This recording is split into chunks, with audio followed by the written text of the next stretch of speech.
see it as like Donald Trump centralizing power even harder than previous Republican administrations have at the behest of corporations and the wealthy. And maybe he'll, you know, throw some populist crumbs here and there in the process. Like, one thing that he actually changed was the messaging around deficit hawking and the messaging around social safety nets. Like, he was like, I'm never touching Social Security, for example, right?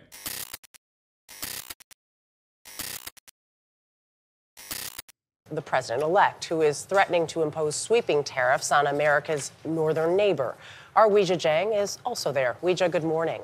Good morning, Dana, and good morning to everybody. I'm Arab and excluding people from the Arabian Peninsula, Saudis. The majority preferred the Ottomans. My grandfather fought with the Ottomans against the British in Iraq. Yeah, I mean, look, if you're going to match up, you know, the Ottoman Empire to like British colonial occupation or French colonial occupation. I mean, look at what's going on right now. Look at what's going on in the region right now. This doesn't mean that they were great overall. It's just, I think a lot of people would probably prefer the former rather than the latter.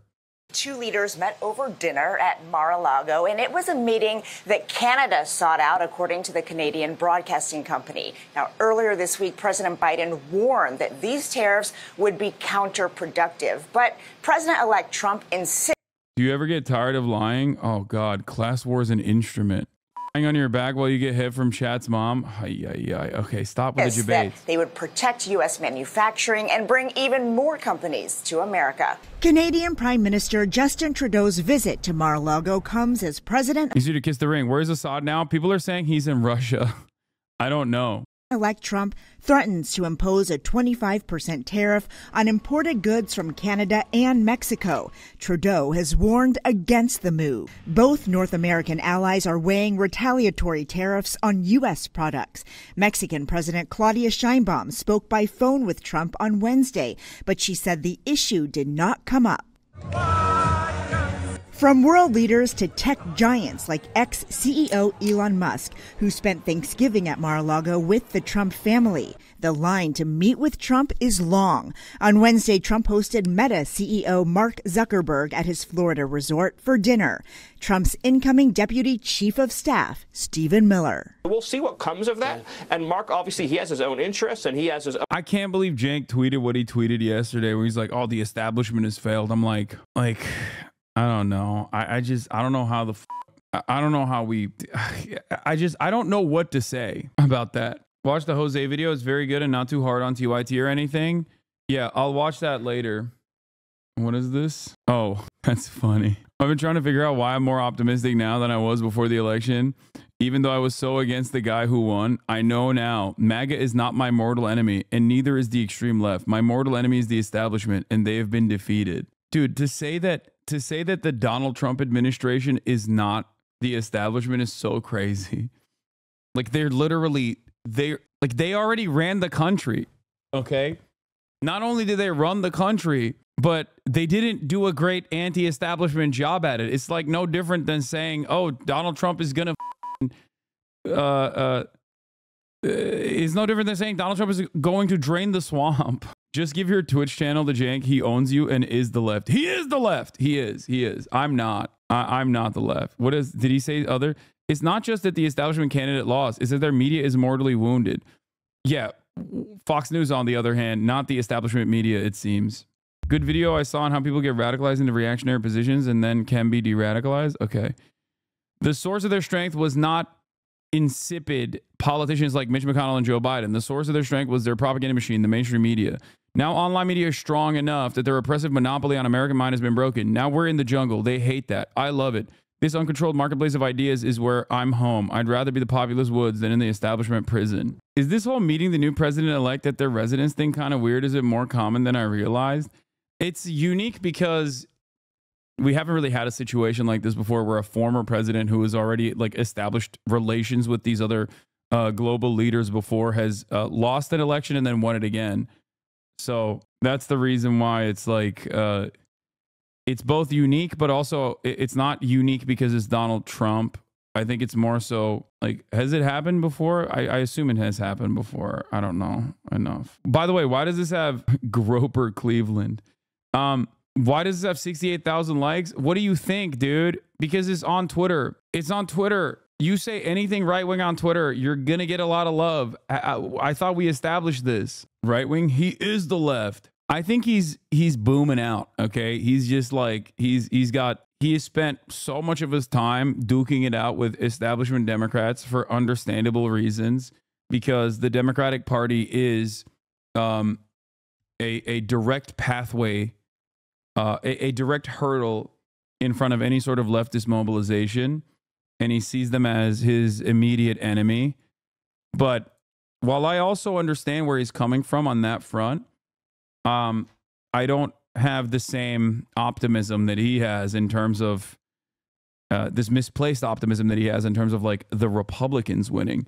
They're going to I think the Republicans are going to put the left in jail, you know? I don't think the establishment has been defeated. I see the situation as more uniparty than anything else. I see it as two sides of the same coin, with one side being far worse than the other for sure. But the side that is far worse than the other is not the Democratic Party. The side that's far worse than the other is the Republican Party. It's not like the Republicans hide their rampant corruption. Like, things might change, but not for the better. Things will change for the worse. I see it as like Donald Trump centralizing power even harder than previous Republican administrations have at the behest of corporations and the wealthy.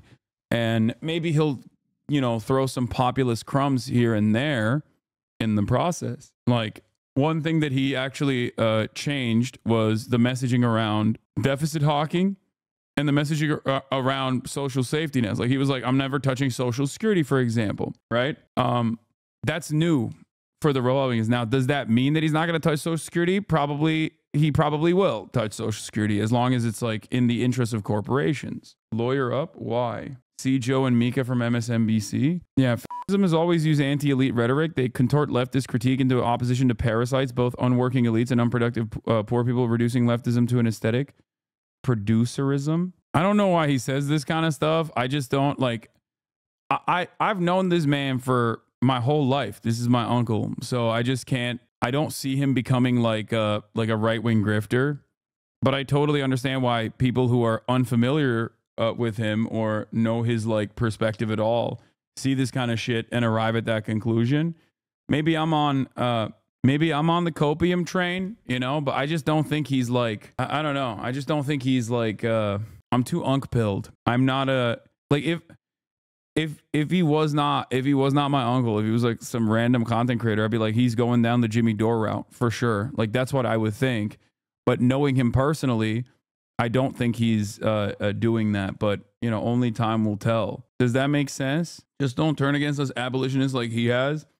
I mean, the funniest thing is, like, if he's ever heard me talk to an abolitionist like Lolo or whatever, or even yourself, Cinemarxism, he would probably understand where I'm coming from a little bit better.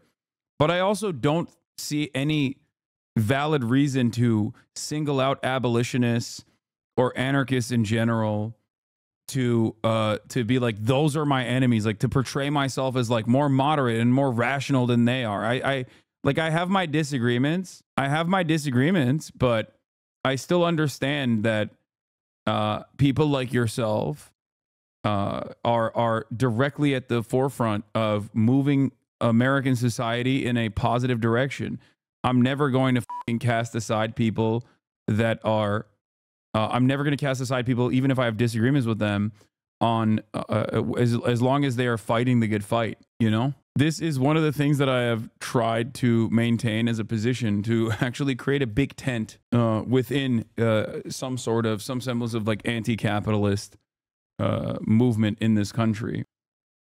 Own company, and he has his own agenda, but he's made clear that he wants to support the national renewal of America under President Trump's leadership. It's a drastic change from Trump's first term when he... You shit on anarchists all the time. What are you on about? Yeah, except I have a ton of anarchists in this community as well, so I don't know what the you're on about. Like, I've literally housed anarchists in my house, and I'm friends with them.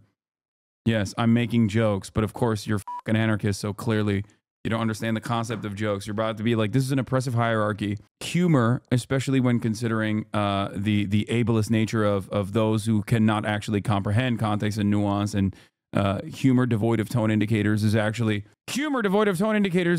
an ableist reinforcement of unjustifiable hierarchies. We do not democratically agree on humorous quip. Clashed with big tech companies and even sued several of them, alleging censorship. We're going to hold big tech very accountable. This time around, a long list of Silicon Valley billionaires poured money into the Trump campaign and flooded social media with congratulatory notes when he won. Chris Lewis is a tech policy expert who worked for the Obama campaign. I think they're engaging in smart politics.